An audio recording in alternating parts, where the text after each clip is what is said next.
Y en Hoy por Hoy Madrid Sur queríamos hoy hablar y queríamos hoy ofrecerles algunos consejos para mejorar las condiciones de su vivienda en verano. Es verdad que con el calor, pues todos pasamos calor. En casa es inevitable, pero también es cierto que hay algunas casas que, oye, tú entras y dices, oye, pues esta casa es más fresquita que la mía. A veces influye, pues a lo mejor la orientación, pero en otras ocasiones tiene mucho que ver con cosas que nosotros podemos mejorar y por eso hoy queremos ofrecer 10 consejos para mejorar esas condiciones de nuestra vivienda, especialmente con el buen tiempo, con el calor. Estos 10 consejos no me los he inventado yo, sino que nos los ofrecen los expertos. Son 10 consejos, un decálogo que ha editado el Gabinete Técnico del Colegio de Aparejadores de Madrid. Y hoy estamos en contacto con Arantzazu Durán, que es asesora de este gabinete y con la que vamos a desarrollar algunas de estas recomendaciones. Arantzazu Durán, buenos días, ¿qué tal? Buenos días, Pilar. Bueno, decía yo que es un decálogo de recomendaciones desde el Colegio de Aparejadores de Madrid. Vosotros habláis, por ejemplo, de cómo mejorar la eficiencia de las ventanas. También hacéis referencia a las puertas y su aislamiento. Esto es importante porque yo creo que, viendo un poco, leyéndome lo que vosotros recomendáis, hay cosas que a los que vivimos en las casas, a todos, vamos, se nos pasan y no nos damos cuenta. Sí, sobre todo son puntos muy débiles de cara a la pérdida energética y que se pueden solucionar pues con pequeñas mejoras, no hace falta meterse en mayores, ¿no?, ni en grandes reformas ni rehabilitaciones, y pueden darnos mayor confort en nuestra vivienda, ¿no? Confort térmico sobre todo y confort acústico, que también es muy importante. Sí. Hablamos de los huecos porque uno de los puntos más importantes en cuanto a la pérdida energética son los huecos a exterior. Los huecos a exterior, para que te hagas una idea, se ha calculado que se pierde como 5 veces más de energía que en la misma superficie de un cerramiento de fachada. O sea, el dato es importante porque el ratio es alto, ¿vale? ¿Cómo podemos actuar fácilmente sobre estos huecos? Pues sobre los vidrios, podemos actuar con dobles acristalamientos, que además de evitar ruido exterior, mejoran muchísimo la transmisión térmica de exterior a interior, que nos viene muy bien para verano, y de interior a exterior, que nos viene muy bien para invierno. Es decir, tú tomas una medida que además no solamente te sirve de cara al verano, ¿no?, te sirve de cara al invierno y además te mejora lo que es el confort acústico. También tenemos vidrios con baja transmisión térmica, con bajo factor solar, vidrios tintados. En vidrios tenemos una amplia gama, ¿vale?, que pueden mejorarnos bastante.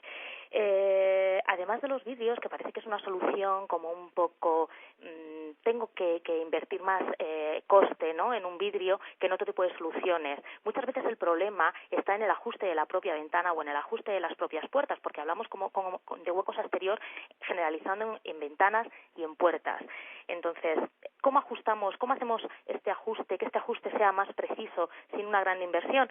Pues con los famosos burletes, que esto existe de toda la vida, ¿no? Son unos elementos lineales de goma que se ponen alrededor del cierre de la ventana o de la puerta y que hacen que aquello ajuste mejor. Esto es muy fácil de poner, es muy económico y creo que está a la mano de cualquiera. Con los vidrios y con los burletes se mejora muchísimo.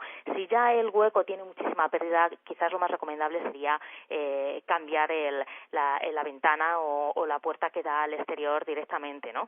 Pero si no, sí que se puede solucionar bastante el problema tomando estas pequeñas medidas. Algo muy fácil también es colocar protecciones solares en estos huecos, ¿vale?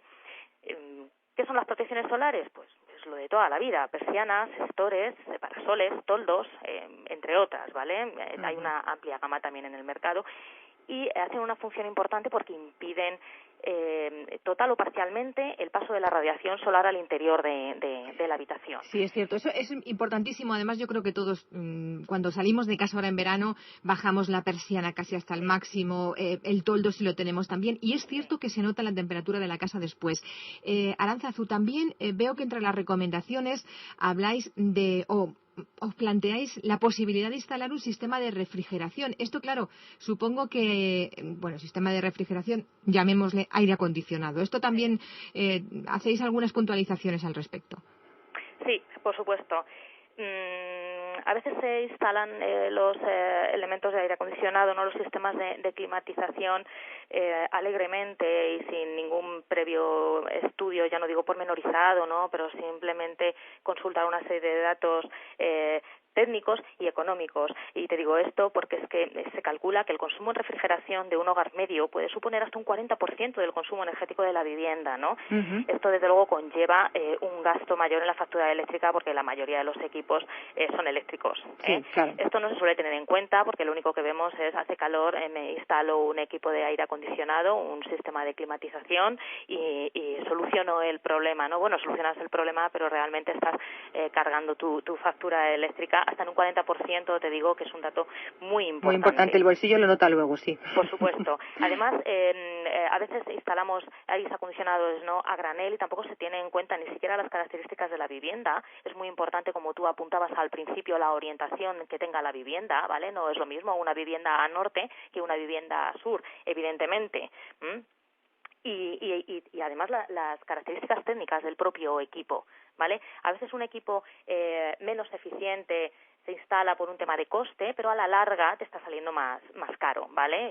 Y amortizas, tardas más en amortizar un sistema más eficiente, pero realmente a la larga, en cuanto amortizas, estás consiguiendo un ahorro mayor. Porque insisto en el dato importante del 40% del consumo energético, ¿vale? Que aumenta con respecto a no tener un equipo de refrigeración. Entonces son sistemas que están en el mercado, que nos facilitan la vida, que nos aportan confort térmico y que evidentemente tienen su función como cualquier otro, pero tampoco es cuestión de instalar un sistema de refrigeración sin haber tenido en cuenta primeramente al menos estos puntos, ¿no?, que te he mencionado. Pues es muy importante que tenerlo en cuenta porque yo creo que la mayoría, de verdad que sí, no habíamos, a la hora de instalar un aire acondicionado en casa, no habíamos pensado ni en la mitad de lo que nos ha dicho Arantzazu, y es bueno tenerlo en cuenta porque además, como ella dice, nos puede suponer un gasto importante luego en la factura eléctrica. Vamos a hablar de las terrazas. Muchas viviendas tienen terrazas, esas terrazas tan agradables. Además, ahora con el buen tiempo, pues cuando refresca un poquito ya, cae la tarde, te sientas en la terraza. En fin, que son unos lugares que a una casa le aportan mucho. Y veo además en vuestros consejos, mira, me ha llamado la atención porque yo tampoco había caído en esto, que habláis especialmente del poder refrescante o de bajar o el poder que tienen para bajar las temperaturas, las plantas que podamos tener en la terraza. Esto también es un punto importante y que además pasa desapercibido, que no se suele tener en cuenta y que, vamos, más fácil que esto no lo hay, ¿no? Entonces, se puede mejorar bastante la prestación de la terraza, pues colocando unas plantas. Las plantas, si las riegas a menudo, el agua al evaporarse hace bajar la temperatura ambiente. Es importante buscar especies que sean convenientes para la zona climática en la que uno y las condiciones climáticas en las que uno las va a poner. Las plantas con flores, por ejemplo, transpiran más por las hojas, con lo cual aumentan este poder de evaporación y de bajar la temperatura ambiente. Destacar las enredaderas porque dan muy buen resultado, crean una capa de vegetación en la fachada, esto siempre y cuando sea posible. Evidentemente en una vivienda unifamiliar te puedes instalar una enredadera en fachada y te funciona como un aislante natural, perfecto. Quizás en una vivienda en bloque es más complicado, pero en tu terraza lo puedes hacer, en la fachada de tu terraza perfectamente, ¿no? Las enredaderas, como te comento, funcionan como un aislante natural.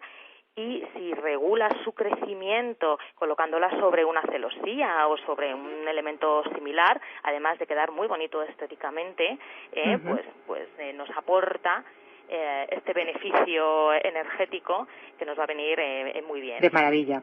Arantzazu, bueno, he visto también que entre otros consejos pues planteáis mantener la temperatura de los suelos, fachadas y cubiertas, o por ejemplo, si es posible, poder producir nuestra propia energía, es decir, utilizar las energías renovables con paneles solares, por ejemplo, o reducir la potencia de los sistemas de iluminación. Bueno, son consejos prácticos que hoy queríamos tener en cuenta y queríamos que un experto, como en este caso ha sido nuestra invitada, que recordemos es asesora del Gabinete Técnico del Colegio de Aparejadores de Madrid, nos hablara de ellos. Arantzazu Durán, muchas gracias por haber estado con nosotros. A vosotros, Pilar.